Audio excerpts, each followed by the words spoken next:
Selon Bleu FM Sainte-Anne-des-Monts, la saison touristique s'annonce très positive au Parc national Forillon, avec plus de 18 840 nuitées déjà réservées, soit 23% de plus que l'an dernier. Plusieurs travaux de conservation importants se poursuivent. Le chantier de la maison patrimoniale Joseph Gavet à Grande-Grave a débuté ce printemps, ciblant les composantes extérieures avant l'intérieur. Le projet de restauration des étangs de Castor tire à sa fin, avec la plantation de 15 000 arbres et l'installation de mobilier et de panneaux pour les 3 nouveaux sentiers. La saison 2025 sera également animée par divers événements, incluant l'inauguration officielle des nouveaux sentiers le 19 juillet, journée des parcs, et le Maui-Omi de la nation Micmac de Guespeg le 9 août.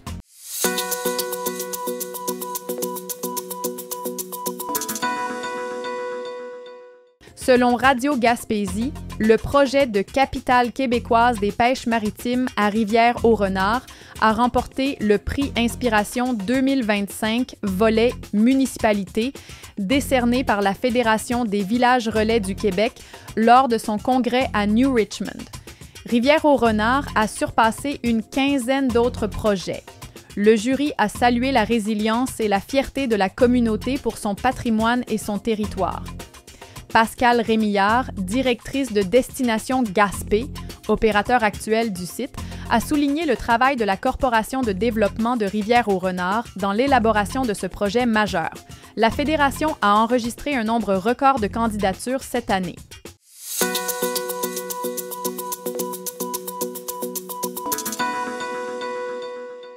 Selon Bleu FM Sainte-Anne-des-Monts, Québec a annoncé qu'à partir du 1er juillet, l'allocation famille sera versée aux parents endeuillés pendant 12 mois supplémentaires. Cette mesure cible les parents dont l'enfant mineur décède, incluant ceux admissibles au supplément pour enfants handicapés. Le gouvernement a alloué 2 millions de dollars par an sur 5 ans pour ce soutien. Environ 250 enfants mineurs admissibles décèdent chaque année. L'allocation famille, qui bénéficie à 1,6 million d'enfants et a versé 3,8 milliards en 2024, est une aide financière majeure pour les familles québécoises.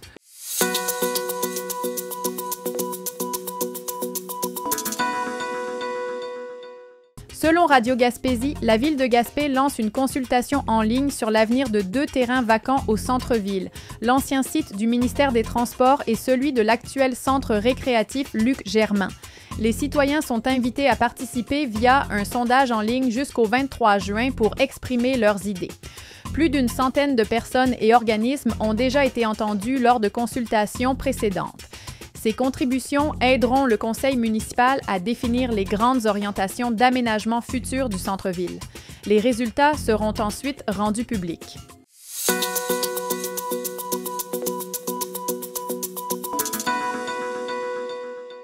Selon Bleu FM Sainte-Anne-des-Monts, Tourisme Gaspésie a lancé sa saison en remettant 2 prix prestigieux à des leaders du secteur. Le prix Excellence touristique 2025 a été décerné à David Comeau, propriétaire du manoir Belle-Plage à Carleton-sur-Mer, saluant son engagement à perpétuer l'héritage familial avec une vision novatrice. Le prix gestionnaire de la relève touristique 2025 a été remis à Paul Ménard-Pelletier, copropriétaire de Couleur Chocolat à Sainte-Anne-des-Monts. Elle est reconnue pour son implication et sa capacité à faire rayonner son entreprise bien au-delà de la Haute-Gaspésie, incarnant le potentiel de la nouvelle génération de leaders touristiques.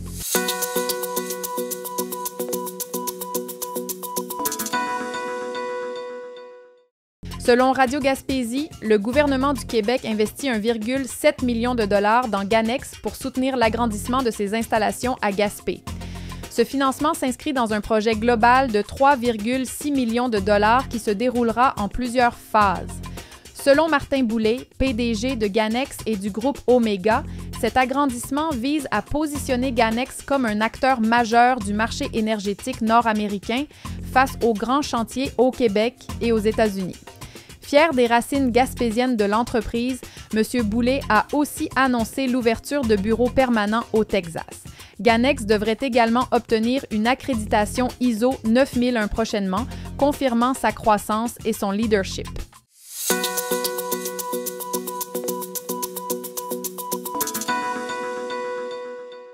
Selon le Soir Matani, le gouvernement du Québec investit dans 8 projets au Bas-Saint-Laurent via le programme QADA, dont 2 en Matani. L'école de musique de Matane reçoit des fonds pour des cafés culturels visant à briser l'isolement et le centre Le Jubé obtient 64 675 $ pour améliorer les compétences numériques des aînés. La ministre Maïté Blanchette-Vézina souligne l'importance de ces initiatives.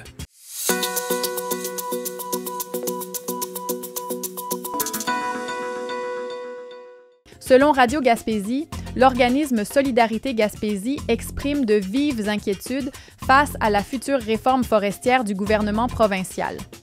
Les détails de la réforme n'étant pas encore connus, l'organisme craint des impacts négatifs sur l'économie locale, les communautés qui dépendent de la forêt et la gestion durable des ressources. Une mobilisation régionale est envisagée.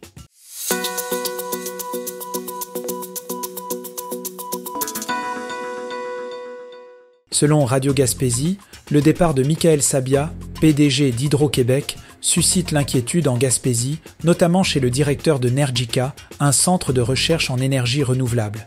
Cette transition à la tête de la société d'État soulève des questions sur la continuité des stratégies et des investissements en matière d'énergie éolienne, un secteur clé pour l'économie régionale.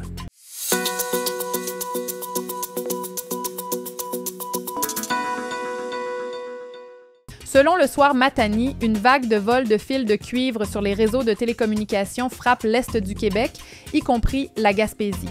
Ces actes criminels causent des pannes prolongées de services Internet, téléphoniques et télévisuels, affectant particulièrement les résidents des zones rurales où le réseau cellulaire est faible. La Sûreté du Québec enquête.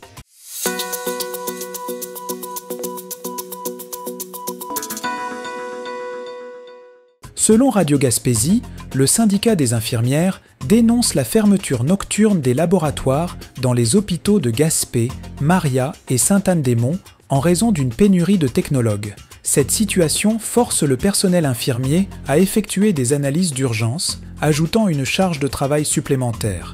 Le syndicat demande une réallocation des budgets.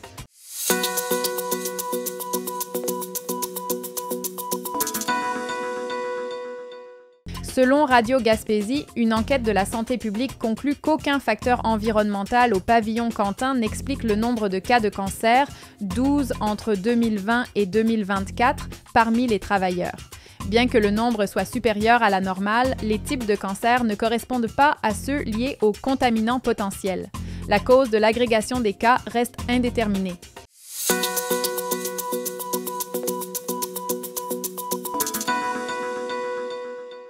Steve Gagnon a été reconnu coupable des 3 meurtres prémédités et des 2 tentatives de meurtre pour l'attaque au camion bélier à Amkoui en mars 2023. Le verdict, rendu par le jury après 2 jours de délibération, a été qualifié de grand apaisement par la mairesse. Gagnon est condamné à la prison à vie sans possibilité de libération avant 25 ans.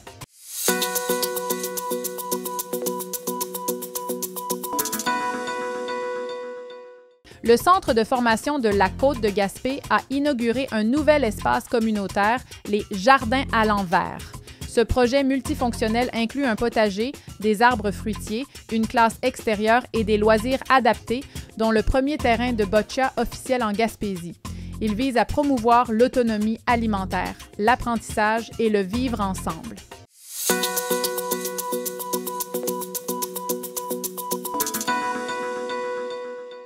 La Société d'aide au développement des collectivités, SADC, de la Côte de Gaspé, a présenté son bilan pour l'année 2024-2025, marquant aussi son 35e anniversaire. L'organisme a accordé une aide financière à 45 projets d'entreprises locales, démontrant son rôle crucial dans le soutien à l'économie et à l'entrepreneuriat de la région.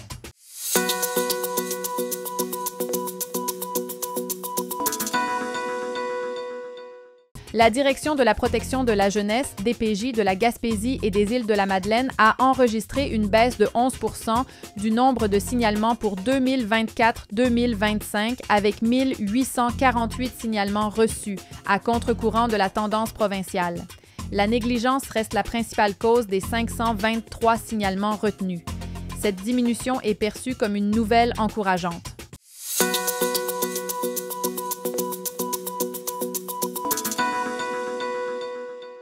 Bien que les travaux de réfection du chemin de fer doivent atteindre Port-Daniel cet été, les trains ne pourront pas encore desservir la cimenterie Votorantim-Cimentos. Un tunnel situé à 2 km de l'usine demeure impraticable, forçant le transport du ciment à se poursuivre par camion sur la route 132, ce qui retarde les bénéfices économiques attendus du rail.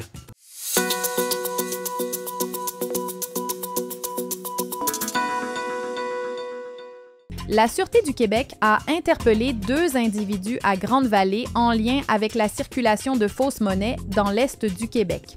Cette opération, qui a permis de saisir des billets contrefaits, fait suite à un avis de vigilance émis le 12 juin. Les suspects pourraient faire face à plusieurs accusations criminelles, dont possession et utilisation de monnaies contrefaites.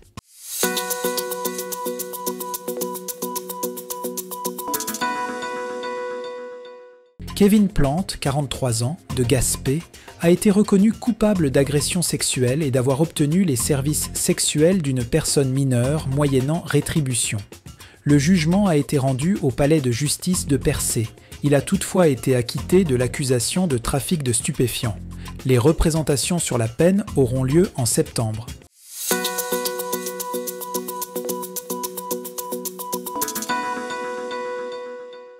Les célébrations de la Fête du Canada à Gaspé, une tradition de 30 ans, n'auront pas lieu cette année. L'annulation est due à l'épuisement des bénévoles et à des coupes importantes dans les subventions de Patrimoine Canada qui sont passées de 80 000 $ à 8 000 $ au fil des ans, rendant l'organisation de l'événement impossible.